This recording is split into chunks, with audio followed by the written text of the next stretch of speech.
What is up, everybody? It is March the 9th. It is Real Time with Prince Blue. I am your host, of course, Prince Blue. And this is my first show back since, I don't know, since what? Last Thursday, I guess. The following Thursday. I don't know, whatever Thursday it was. But I'm back, and I hope everybody has had a good and safe week. Hope everybody's safe and COVID free, stress free, all that good stuff. A lot of stuff has happened since my last show. For those who don't know, well, let's get into this. For the next, I guess, 45 minutes to an hour, I want everybody to just lock in, have fun, forget all the stress, forget all the cares, just have fun, just laugh, just chill out. You know what I'm saying? Everything's so serious, man. I get it. Bills, I got bills. We all got bills. You know, let's just laugh, chill out, have fun.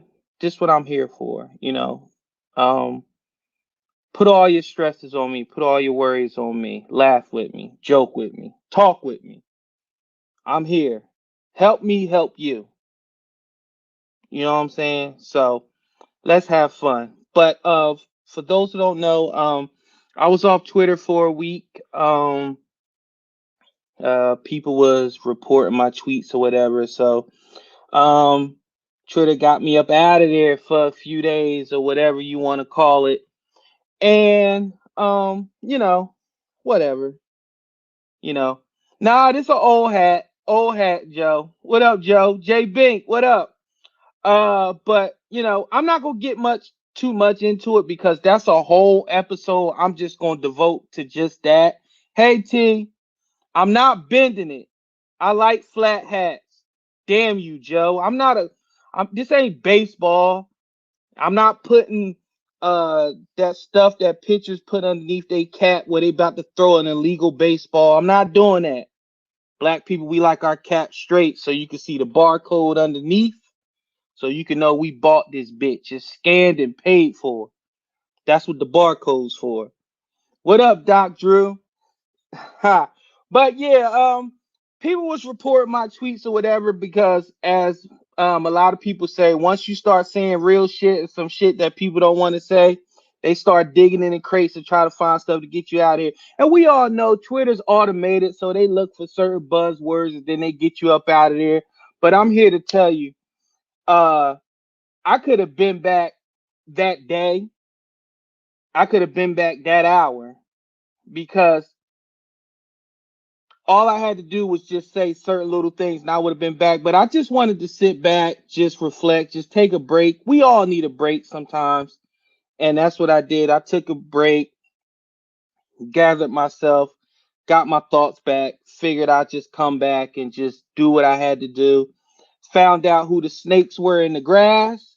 So I found y'all out, made my notes, and when that episode dropped, trust me, the names, everything, I'm gonna put it all out there. Y'all know I do names.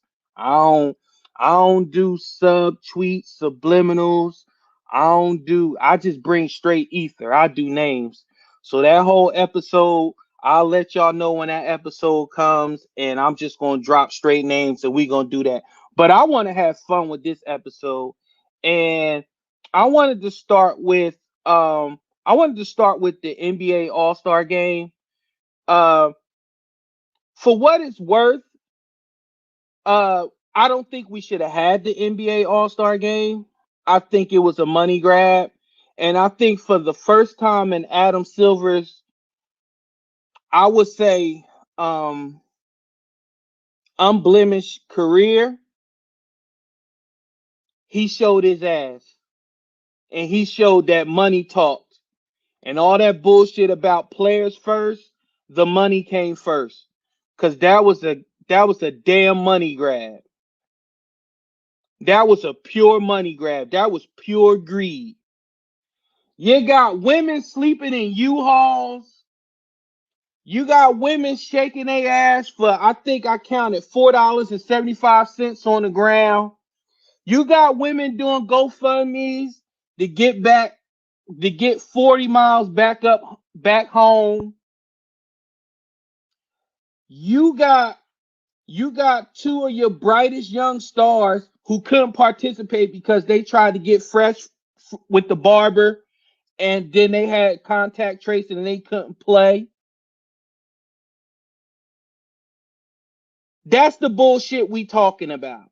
That's why you shouldn't have had an all-star game.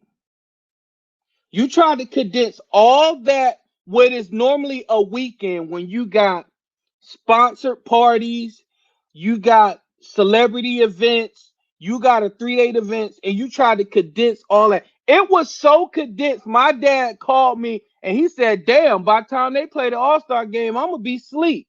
My dad's 78 years old. That should tell you something.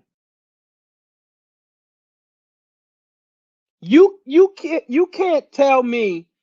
And I think it was John Clark that reported when now since the pandemic, when the players are on the road, it's the hotel and it's the arena. They can't have any fun. They can't do anything. So now you putting them in Atlanta for the All-Star game and they couldn't even participate in anything. Terry, that's right. The damn Meghan Markle and Harry interview was trending more than the damn NBA All-Star game. I swear to you, if it wasn't for Steph Curry and Dame Lillard, we wouldn't be talking about the All-Star game.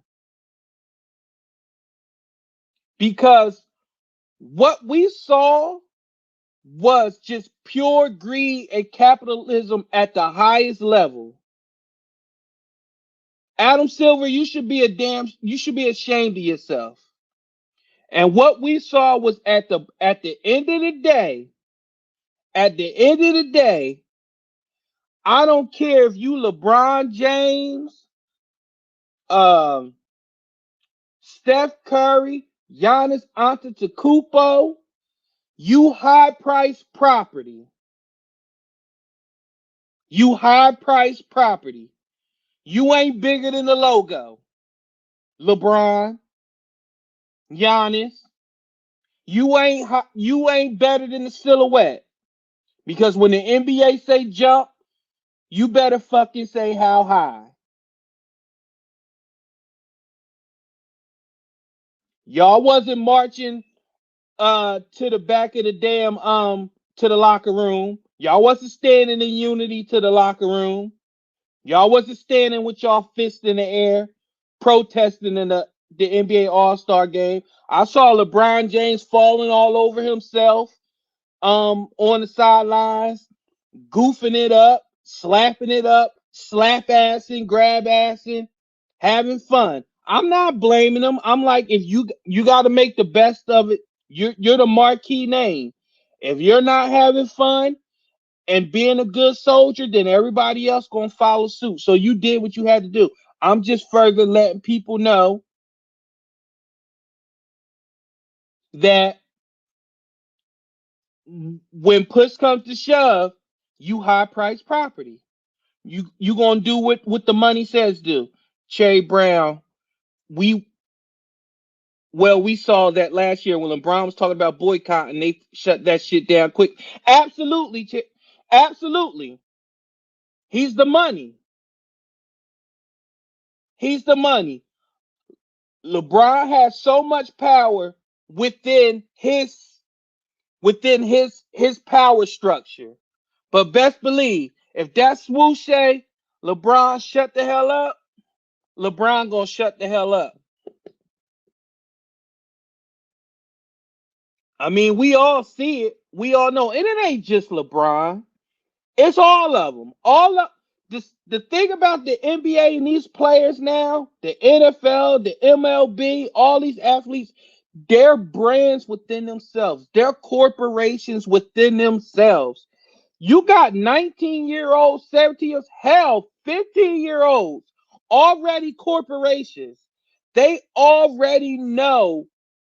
They already have net worths. Already. They already got to watch their steps. On a smaller scale, like that kid that got into it with Cam Newton, he already fumbled the bag. That's how bad it is. A 15, 16-year-old kid already fumbled the bag. A 15, 16-year-old black kid fumbled the bag. That's how bad it is. He don't even have time to be a kid because people was already saying, dude, you already fumbled the bag. Because that's gonna be used against you. A 15, 16-year-old kid, black kid. But here we got a white grown ass college man get caught on camera drunk, running from the police, get tackled, and he's the number one overall pick. Baker Mayfield. Don't think I forgot about that shit. America seems to forgot about it, but I ain't forget about it. The man was caught on camera arguing with police, snatched away from police, got tackled on dash cam, and the first pick of the 2000, what was it? 19 NFL draft, the Cleveland Browns select Baker Mayfield, Oklahoma.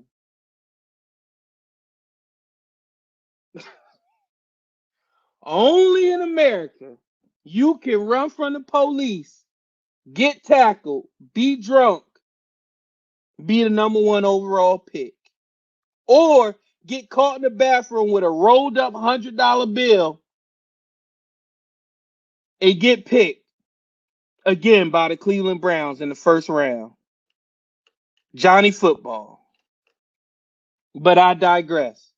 But just to tell you, these athletes, that NBA All-Star game, that was that was just a bunch of slap happy millionaires that was like, shit, if we gotta be here, let's just make the best of it. Because that game should not have been played. Those videos that went viral from Atlanta,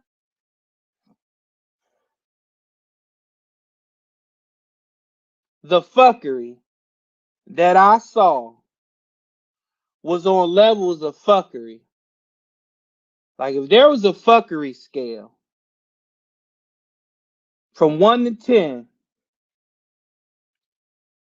that shit was a 15. When I saw a GoFundMe because somebody was stuck in Atlanta, my first thing was, why are you stuck in Atlanta? Who gets stuck in Atlanta? How? Not Barbados, not Hawaii, not the Virgin Islands, not France.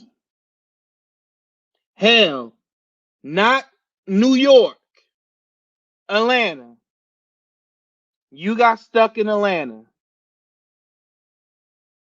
Atlanta.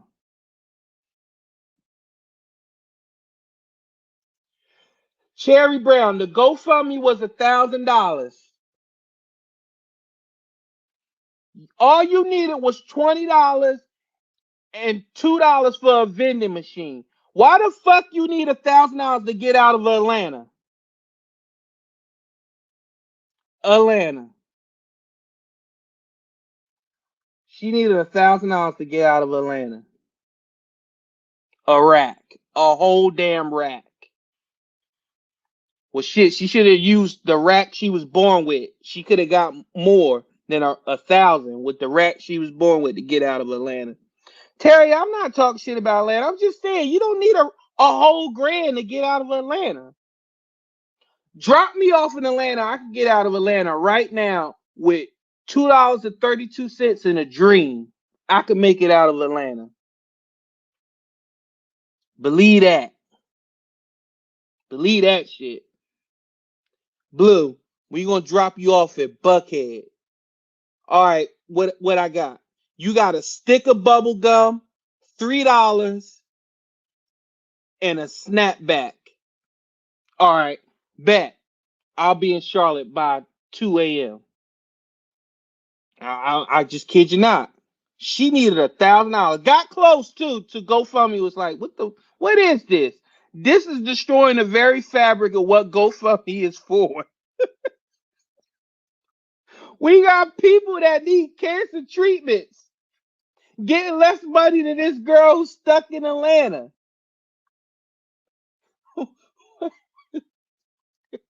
Come on, man. Party buses is what, $5.95? They could drop you off, especially if LaShawn McCoy was riding one of them buses. Let me stop, yo. I ain't gonna do that. Shout out to Shady, yo.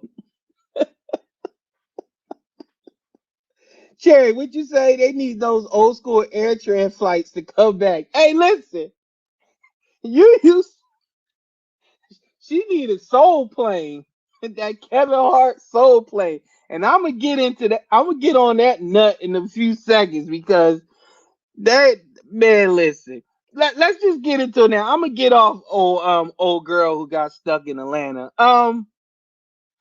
The second thing that came out this weekend, everybody was so excited about the Coming to America sequel, and then it came out, and then people were so divisive. The shit that black people get divisive on, it's so funny to me.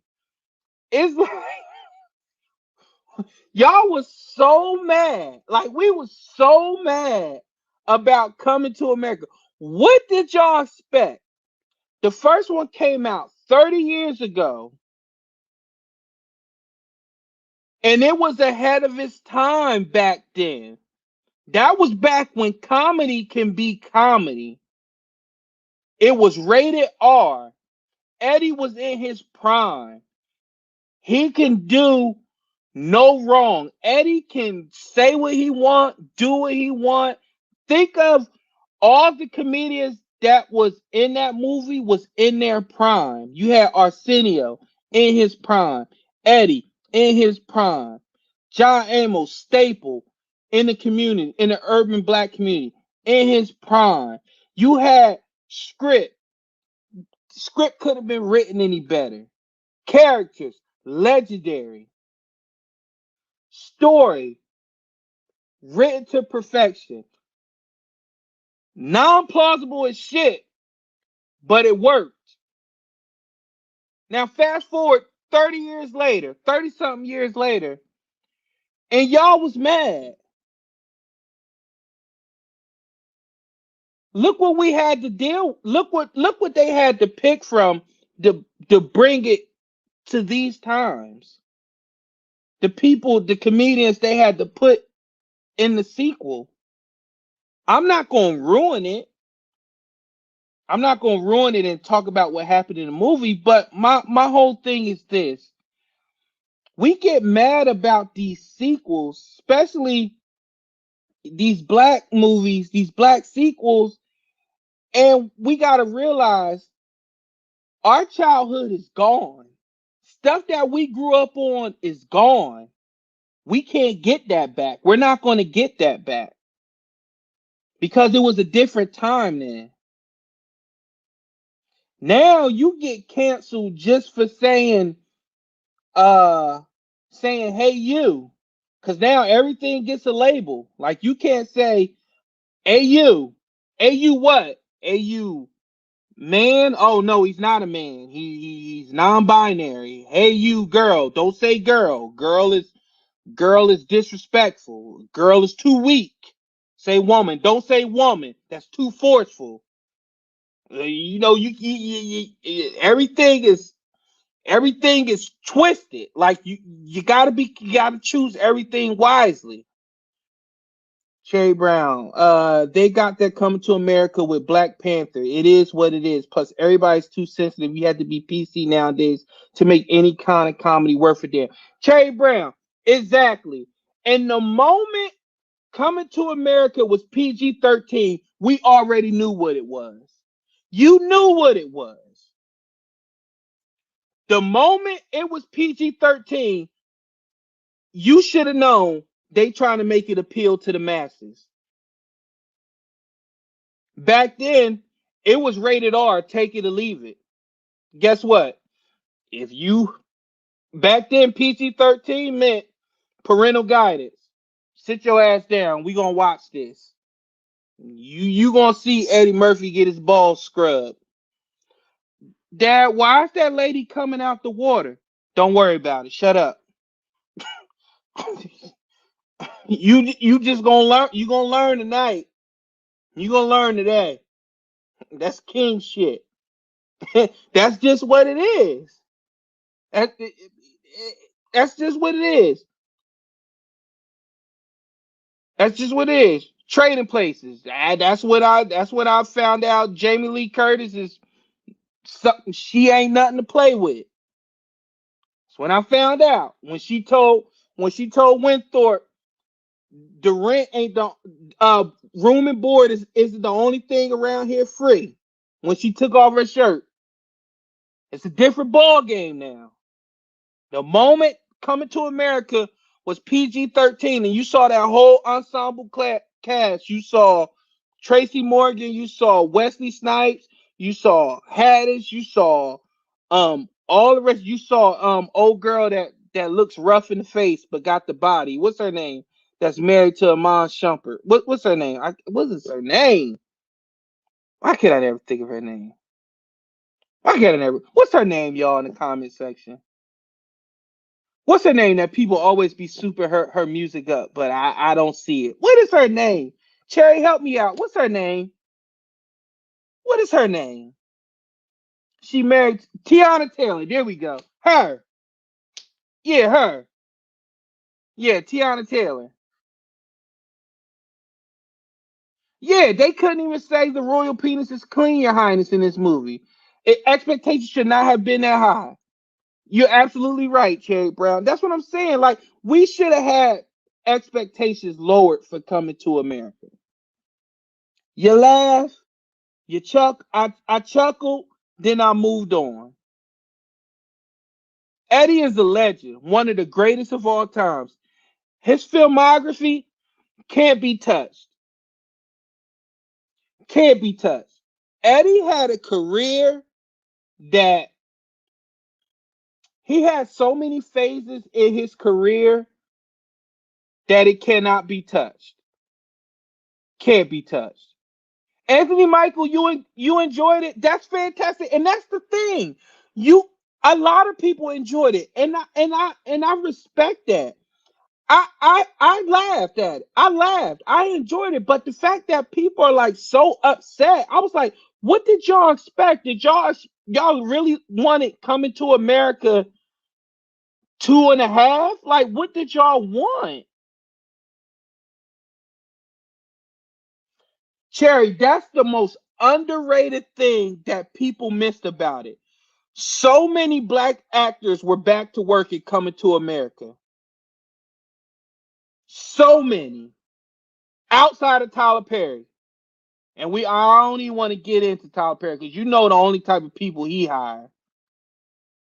He put to work his own little covenant, whatever he like to call it.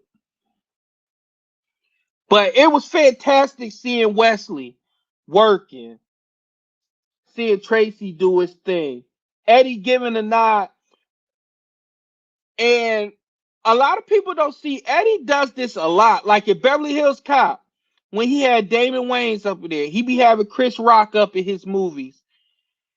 Eddie puts a lot of people, like um a lot of people didn't see Harlem Nights, what he was doing in Harlem Nights. How he had that whole premise set up. Past, present, future, when he had himself, he had Red Fox, and he had Richard Pryor. As he did the same with Dolomite. You're right, Cherry. Like Eddie, I'm telling you, man, Eddie is one of those where I think it's to the point where we just don't appreciate Eddie enough for what he has done and what he continues to do for the industry when it comes to black black comedy, black comedians, comedy as a whole. That film cannot be touched, Anthony Michael. I agree, and that goes into I got onto a guy on a tweet where he said he brought up Kevin Hart, and this bothered me to my soul. Um, let me bring up the tweet. What he said about Eddie Murphy and Kevin Hart.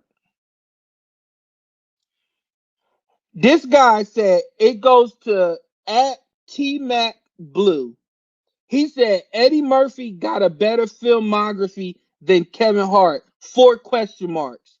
Don't make me laugh.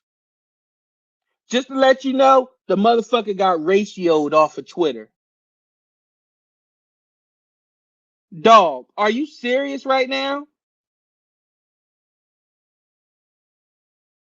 And this what I hate. This what I hate what we do. We put we put ourselves up against each other, then that causes us to put each other down. And I don't want to have to do that. I hate that we have to do that. But I'm gonna have to do that here because when you try to put Kevin Hart over Eddie Murphy, you looking for smoke. And you about to get that shit. Bro, let me run through Eddie Murphy's movies, right? Let me run through Eddie Murphy's filmography right now. Let me run through it.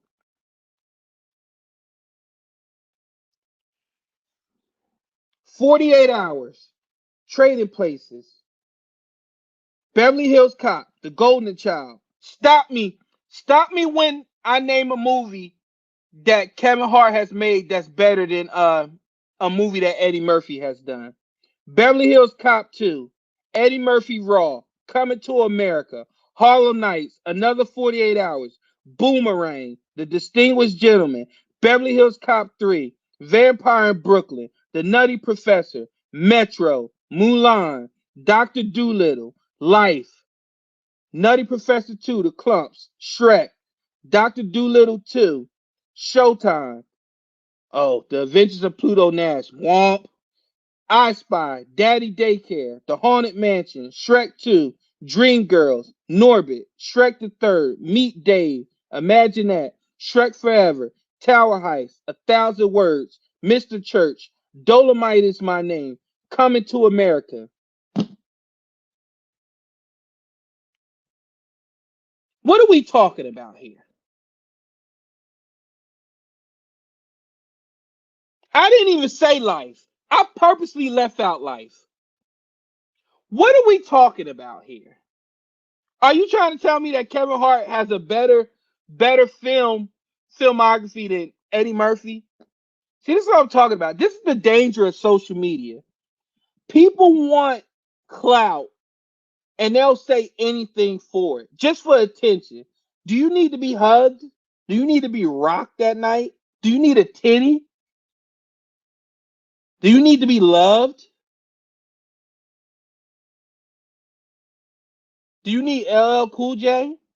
When I'm alone in my room, sometimes I stare at the wall and in the back of my mind I hear my conscience call. Do you need that?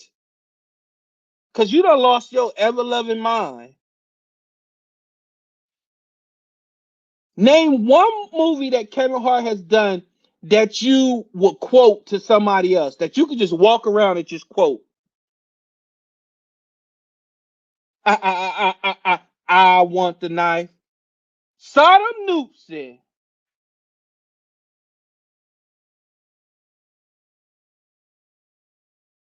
Motherfucker, you can't have my cornbread. Nah, I'll let the motherfucker go get his own cornbread. Now, you do it. Say a Kevin Hart line in a movie. Go ahead, I'll wait, y'all. Can y'all type a Kevin Hart line out of the movie, please? I'm waiting. I'm waiting for the comment section to do one. I don't think they have one. That's what I thought. See, don't do that. If y'all want people to start taking y'all serious, y'all gotta pay respect with respect due. Start giving people their flowers. And Kevin Hart's stand up isn't even funny to me. Kevin Hart's that cousin that he says something that's funny and then he keeps going, and then after like the third time you like, when you going home? Like I'm like, stop. That's what he is. He's like, ha ha ha ha. Fuck, man. Like, okay, we got it. We got it. Ha. We got it. We got it, Kev. We got it. We got it. Mom, when is he going home? Or he that cousin, we like, hey yo, who all coming to the party? Well, Cherry's coming, Anthony coming. I think Kev. Wait, is Kev coming? Shit, man. Who invited Kev? Damn. All right, I'm just gonna stay a little bit. I ain't gonna stay too long because Kev be tripping. um, but yeah, don't disrespect Eddie like that. Eddie is one of the greatest, arguably the greatest of all time. Eddie is one of those comedians that the mantle was passed. He's that little cousin with ADHD that hasn't been diagnosed, but everybody knows he got it. Cherry, don't do that. Don't do that. Don't do that.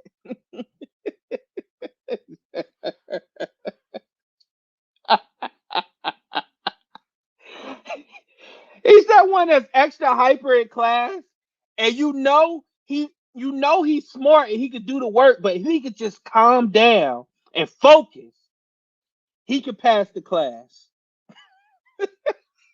He's the one that the teacher is like, he's a delight to have in the class. Everybody loves him, but it's hard for the class to focus when he's acting the way that he does. But other than that, he's a joy to have in my class. Right, Anthony. It was Red Fox prior to Eddie to to Chappelle. I met. You know what? Honestly, I'm a Martin Lawrence guy. I may throw Martin in there. Martin's my dude. I would have to throw Martin in there. His mama won't put him on Ritalin. She just keep laying hands on. Just keep beating him. Like you can't beat. We gotta stop this thinking we can beat stuff out of people. You gonna act right in school. Maybe he needs chemical help to balance it out. Sometimes the belt just don't work. He pop Molly, I'm sweating. Woo! He needs something to just get him to focus a little more. Get that tunnel vision. All right. The next thing I wanted to talk about, I had an encounter, y'all. I had to look this one up. You know, everybody always say they had an encounter with Karen. Well, I had to look up what is the male version of a Karen, and it kept coming up. It was either Chet or Terry. So I went with Chet. Chet. Chet. So if this wasn't proof that the Lord works in mysterious ways, he does. Not only does the Lord help you do things, do great things, the Lord also prevents you from doing Chad. Okay, well, Chad. I had an interaction with Chad. Well, the Lord prevented me from having an interaction with Chad. And I say that because my wife had to take my son, my 3-year-old son, to the dentist. And for those who don't know, our youngest is autistic. And one of his superpowers is one of the hardest things about him is getting his hair done and brushing his teeth. It's like very hard. Like it's traumatic for him. Like I have to like physically hold him to get his hair done and to brush his teeth. So imagine the dentist. But it just so happened that it's coincided with it was so early in the morning. My daughter had to start school and he had to go to the dentist. So I had to stay home with my daughter, and the wife took him to the dentist because if I would have took him, then I would have had to bring him all the way back home, and then I would have had to go back out to go to the gym. So instead of doing that, the wife took him so I could just go straight to the gym and not have to worry about it. And I changed it at the last minute. So the wife came back home, and um for those who don't know, our dentist is 30 minutes away, and our dentist, she's so awesome because they know that our son is autistic, and he requires special attention mainly because of COVID. You know, a lot of dentist offices, they require, once you sign your kid in, that the parents have to wait outside, and then the kid gets their work done, then they call you to come get the kid. Well, number one, our kid is 3. He's 3 years old and he's autistic, so it requires us to be in there with him. Well, it just so happened, my wife, when she was walking back there with them, a Chad was in there also, and his 6 year old son was going back there. No problem, no problem. His son was like, "I'm good." And I don't know, maybe the dad was upset or something. I don't know what his problem was, but he was loud and he was like, "Well, why can't I go back there and she could go back there?" And my wife turns around and looks and like, you know, I don't know what his problem is. So my wife continues, to walk back there with my son. My son is wearing a onesie, by the way. He's 3. We're not wearing a t-shirt broadcasting, "Hey, he's autistic. We got to do special things, blah, blah, blah." So again, my wife is going to, he's like, "Well, why can't I go back there with my son? Why she could go back there?" So, the dentist that owns the practice, black female, she goes and sets up to the technician, then the technician sets up to the guy, then he goes and waits out in his truck or whatever. So the wife doesn't tell me until she comes back home, and immediately I'm pissed off because I'm just trying to figure out, number one, it's a fucking dentist office. Number two, why are you so concerned why another person has to do something with their child? You don't know what arrangement is being done. You don't know the situation with another person's child. Like I said, we're not advertising that our child is autistic. We're not advertising that we have to do something special for our child. It's just so happened that this dentist is understanding and they know the situation. That's why we drive 45 minutes out our way to go to this dentist office, because she takes special good care of our son, and it's worth it.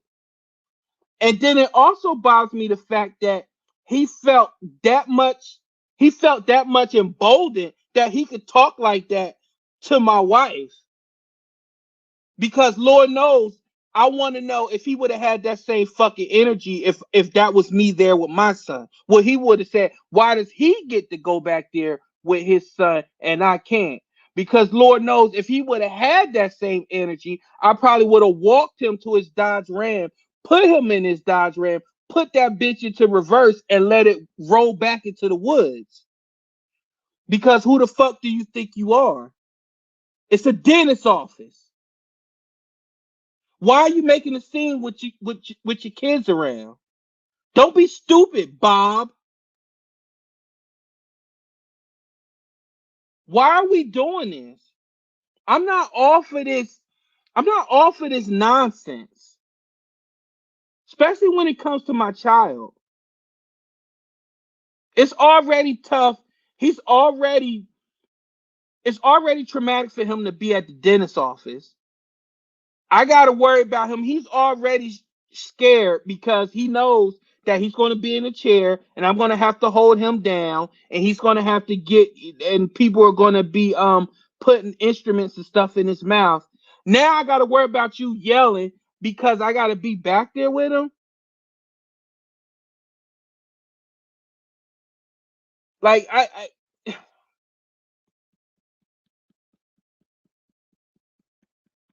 see, and my wife, God bless her, she's she's so sweet.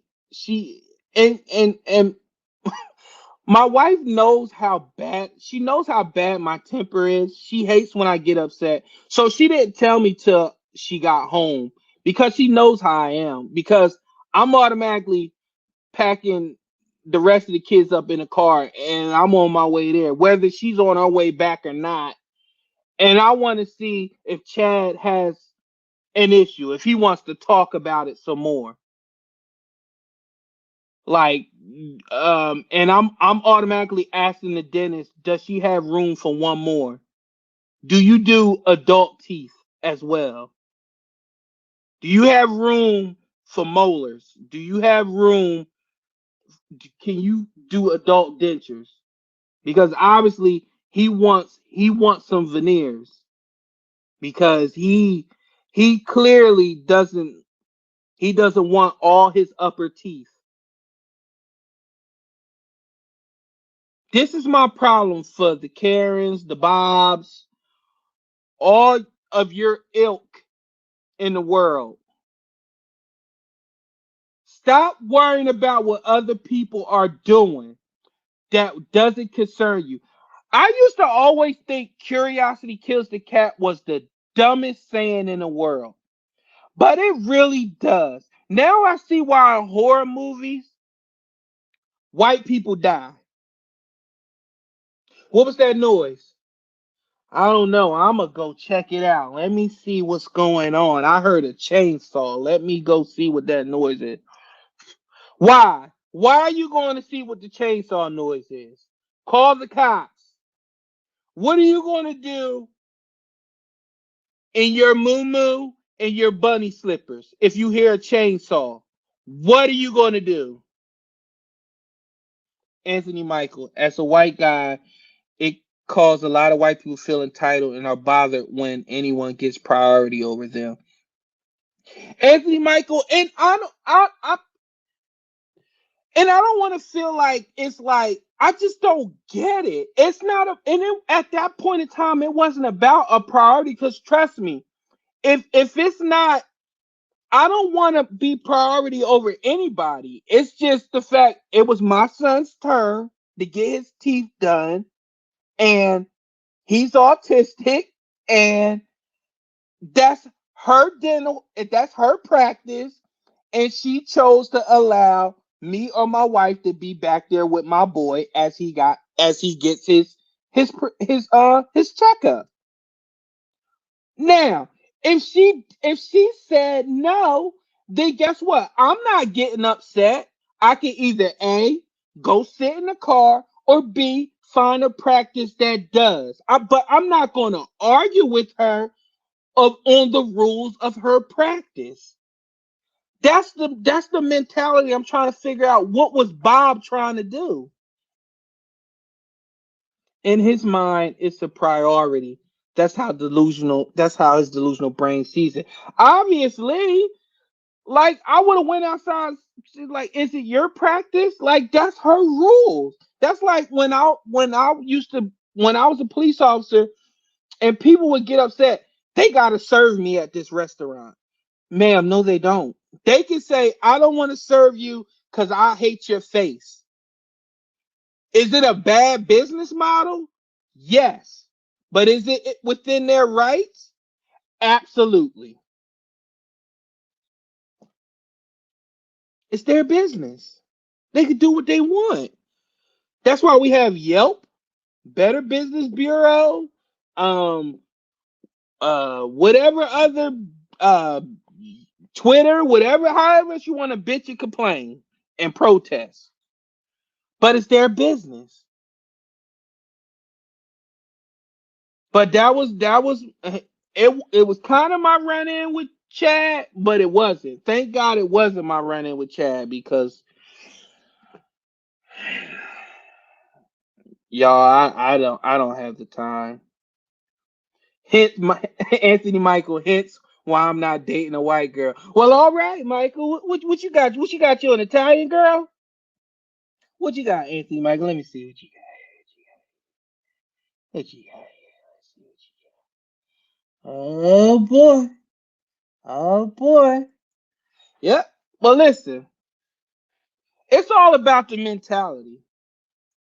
because entitlement is it's a ugly trait. Entitlement is a ugly, ugly, ugly trait. You ever be with somebody that just feels just like they're entitled to everything? Well, I don't see why I can't. Because you just can't. Cherry Brown. Also, a lot of people are narcissists, which can be misconstrued as a Chad or Karen. That doesn't necessarily think their whiteness affords a privilege, but their sheer existence does. That's true because you don't have to be white. A lot of a lot of black people have the same trait where they just believe that shit just revolves around them. Like it's just you ever talk to somebody where they just think like you just supposed to stop what you're doing because they got problems? Black, white, Hispanic, Asian. Like, what are you doing? Well, I'm about to go to bed. I worked 4 days straight. Like one of my eyes is closed and my great aunt just passed. Well, anyway, you should know about the day I've had. Anyway, the day I've had. Did you not just hear what I said? But yeah, it's about me now. And you're like, what? It's truly some people out there like that, and you got to check them. And before I go, I don't know if y'all saw. It's the thing going viral where a guy posted a picture of his receipt of his first date. It was $180. And people are going crazy because they're like, I ain't spending $180 on the first date. Listen, listen, people. Can you really put a price on a good time? Can you? I need to know in the comment section. Can you put a price on a good time? What is the number on a good time? I don't know. Y'all tell me because me and my wife, I think y'all already heard the story. Me and my wife went bowling into Applebee's on our very first date. I think I probably spent like $56 in total on our first date. We went to Applebee's and we went bowling. KM, what's good? We went bowling and we went to Applebee's. I beat her, by the way. Never let her live that down. Cause if I would have lost, she might not would have married me, yo. I think my son coming. I didn't lock the door. Here he come. Oh man, I didn't lock the door, y'all. Here he come.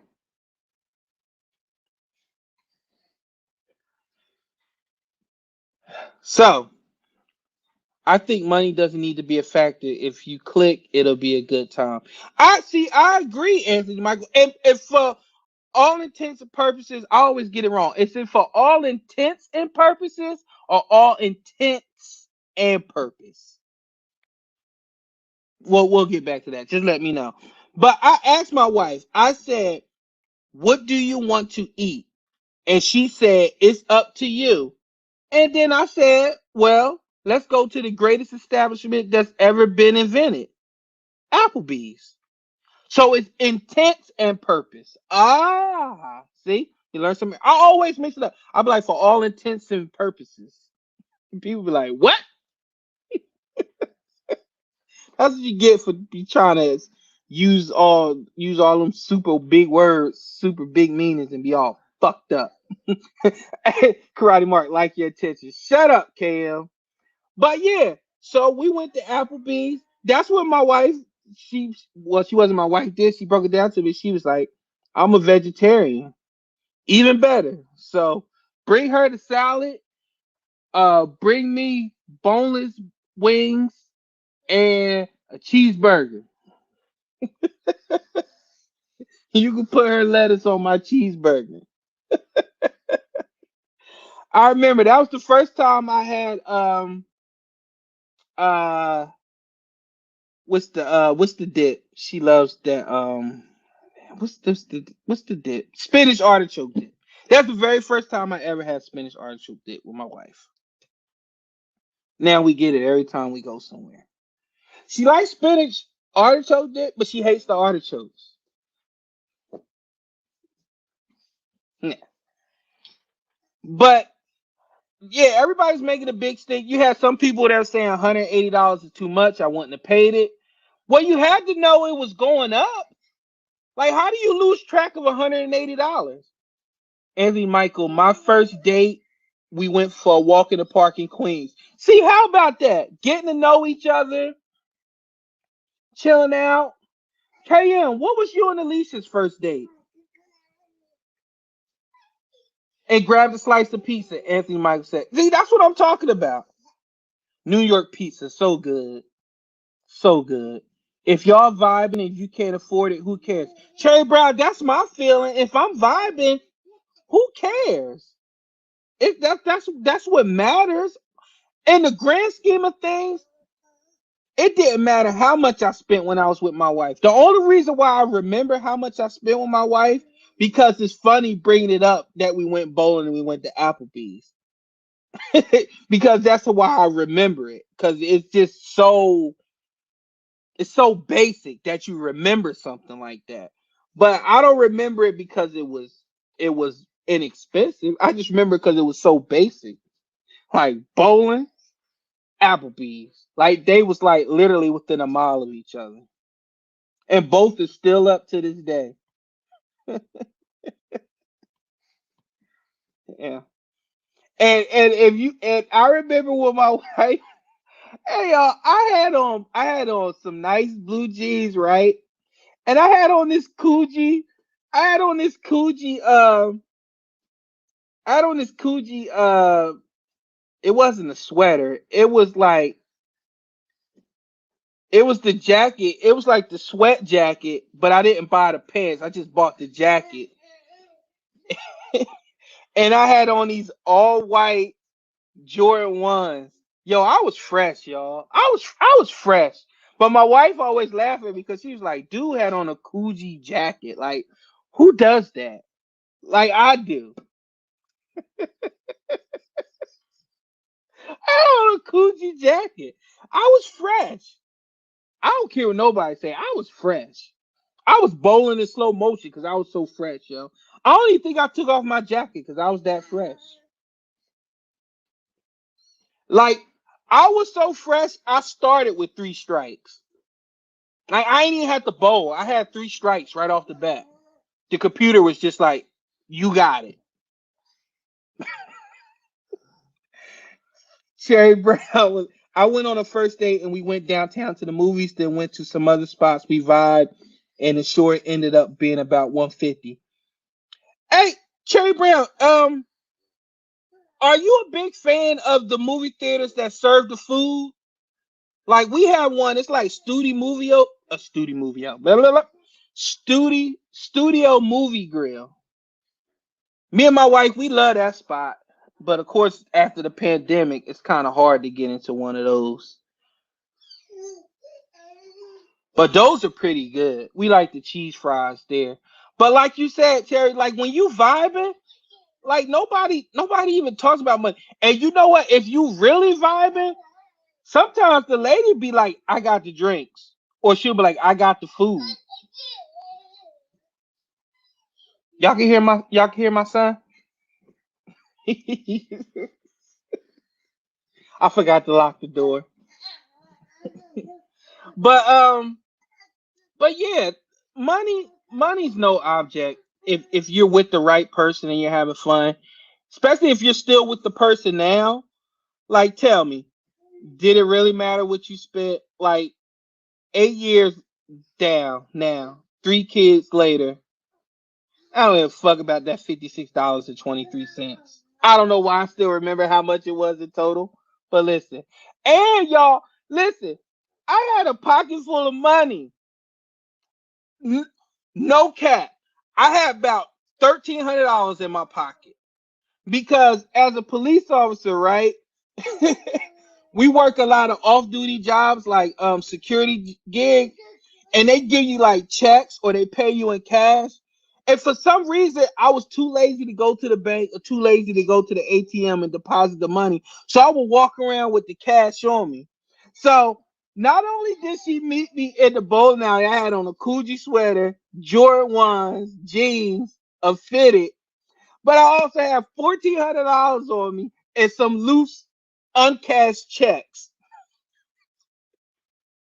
She had to ask me a few times, like, "Yo, you sure you're a cop?" I'm like, "Yeah." You see me in uniform. I FaceTimed you in uniform. I don't know no cops that walk around 1,400. A cop looking like a straight up dope deal. Listen, Cherry, listen.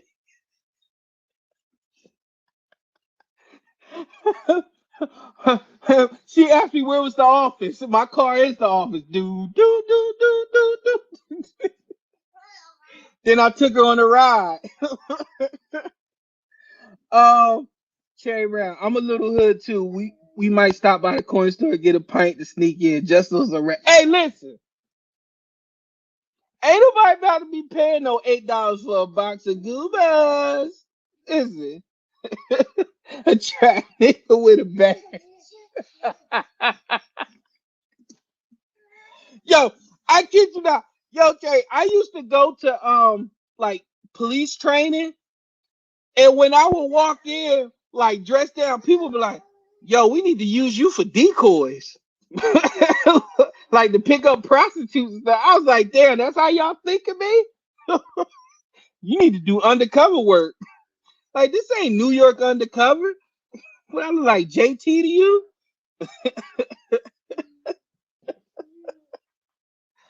Well, nah, man. But I listen. I appreciate y'all. Thank y'all for listening in. This has been a fun show. I appreciate y'all laughing with me, joining in, having a good time with me. Make sure y'all, if y'all missed out on this episode, it will be available for download a short time after. I'll tweet out that link. Make sure if y'all have it, make sure y'all subscribe to the podcast. It's on Apple Podcasts, it's on Google Podcasts, it's on Amazon. Just ask Siri, ask Alexa. Um Make sure you subscribe to the YouTube channel. Make sure you follow me at Real Prince Blue on Twitter, at Real Prince Blue on Instagram, just Prince Blue on Facebook. Oh yeah, I almost forgot my very, very, very, very special announcement. No, it's not that one. No, nobody's pregnant. My mother-in-law was already worried. Told some special announcement, huh? Nobody's pregnant. Stop it. Why do people always think special announcement somebody knocked up?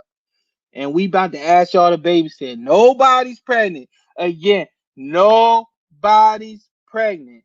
There ain't no Brenda, Scotta, baby. Ain't none of that. None of that. None of that. Nobody, nobody has a baby, yo. We good. We good over here. Hey, hey, Anthony Michael, I appreciate you, man. And like I said, be on the lookout for that episode when I'm gonna talk to you about. I'm gonna shed some light on all that foolishness, Anthony Michael. I appreciate you for showing support for me, my man. But hang in there for this announcement. I'm about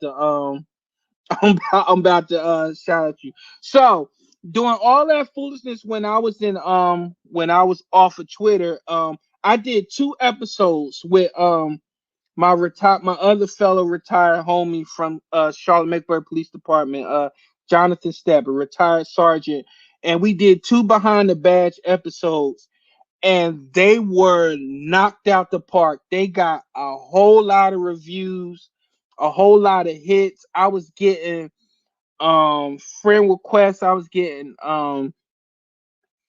comments and kudos and just overwhelming support and appreciation from police locally and nationally. Just overwhelming love from not only just police but citizens, everybody, man. We talked about mental health, we talked about administration, we talked about community relations, we talked about how to improve tactically how to improve community relations between white cops and the black community, vice versa. Like Johnson Stepp, who is a white officer, he held no punches. He talked about how to improve the relations between white officers and the black community, how to re-engage and how to get dialogue open again and stuff like that. And the success was there, and it was just good, and it was so positive that um people just was like, hey, we want more, we want more, we want more. So me and Step got together and we said, hey, if the people want this, why not? So effective and coming real soon, me and him are gonna we're gonna combine together, and we're gonna do a live stream show once a week, to where we're gonna do some hard hitting stuff where we're gonna talk about community. We're gonna talk about shootings. We're gonna get down to the nitty gritty. Like when the riots and all that stuff was going on, there was nobody out there to talk about it, to break it down. I was out there, but it was just me, and I couldn't speak for white officers. I can only speak from my perspective, and then you know now you're going to legit have a white police officer that's going to stand up and he's going to answer the hard questions. So when you have a question, now is your time to ask it, to find out, hey, why do you have your gun on your hip when you approach? Why do you feel like you have to search me? Why do you yell at me when you're talking to me? Why do you feel like you could do this? Why do you say this? Why do you say that? Why is it this? Why is it that? Now is your chance. We're going to be here. We're going to tell police stories. We're going to talk about mental health. We're going to talk about training issues. We're going to talk about the good cops, the bad cops, the in between. we're we're going to be heavy handed. We're going to call out the bad cops. We're going to call out the good cops. We're going to do. You're going to like some things we're going to say. You're not going to like some things we're going to say. But we're going to try to be as fair. And we're going to try to be as balanced as we can, and we're going to give our honest and hard opinions. And we just hope y'all going to enjoy it. And that's the special announcement. I want y'all to look out for that. We're going to launch that. It's going to be fun. It's going to be engaging, and it's going to be uncomfortable at times, but that's what we need, because when shit be hitting the fan, you can't. Who be speaking for us? The media. You know what they're about? They're about chaos, and then the police be trying to spin it one way, the citizens be trying to spin it one way. So who else that can speak about it than two retired police officers, a black officer, a white officer, who sitting down together, different political views, different backgrounds, but brought together by the badge, and gonna get down to it. And you can get in here, you can ask us questions. We here. Whatever question you have, ask it. If you want me to ask him a question, I'll ask it. If you want me to ask him something, if you don't feel comfortable asking, I'll ask it. If you want to ask, go on. I'll even bring you on. I'll send you a link, and you be like, "Hey, yo, Blue, I want him to see my face when I ask him." Or you want to ask me something, do it. That's what we gonna do. We gonna launch it, and I hope y'all support it. And I hope y'all know that everything that me and him is doing, is for everything. And I'm just gonna try to make everything better for everybody. Cherry, what you say, Cherry? Because there's regular police, then there's the Masonic police. Most people don't even realize there's a huge part of it. It goes beyond race. Absolutely, and that's why I want to get into everything, because there is sections of everything, where there is subgroups in every part of every organization, and that's why, who else to break it down? Because you already know I ain't in no subsection of shit. I'm in the subsection of me and the Blue family. My subsection is to make sure my family is taken care of. make sure they're safe. I ain't with all that bullshit. And I want to make sure everybody goes home at night and everybody is treated fairly. It may be cookies and rainbow thinking, but that's my way of thinking. And that's why I said who rather than me and somebody else I trust I worked with this guy for over a decade. I feel like I know him enough. Do I know that he don't have an agenda? We both we both come from a place where we both bonded because we both have our mental health issues. We have our mental health struggles. So you're not getting this from people that are just talking out of their ass. We come from the struggle. We come from the mud. We come from the dirt. So you're going to go through it with us. We're not just talking just to talk. So um, Cherry, absolutely. But we're putting it all together. We got to make sure everything's good, logo, all that stuff. And then when we're ready to launch, we'll launch. Everybody will know. So with that being said, thank y'all. Thank y'all for joining me. Everybody be safe. Everybody be good. Please take care of yourselves and make sure you continue to support and please, when this new podcast start, Real Time Prince Blue is not going anywhere. Real Time Prince Blue is still gonna be here to discuss the coming to the Americas, the foolishness about Kevin Hart being better than Eddie Murphy and stuff like that.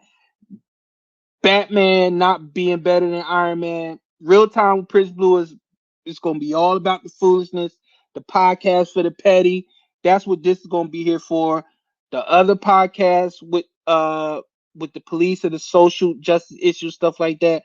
That's where we're gonna be hitting all the hard hitting stuff. So I appreciate y'all. Y'all be good. Always, always stay real. I'm out.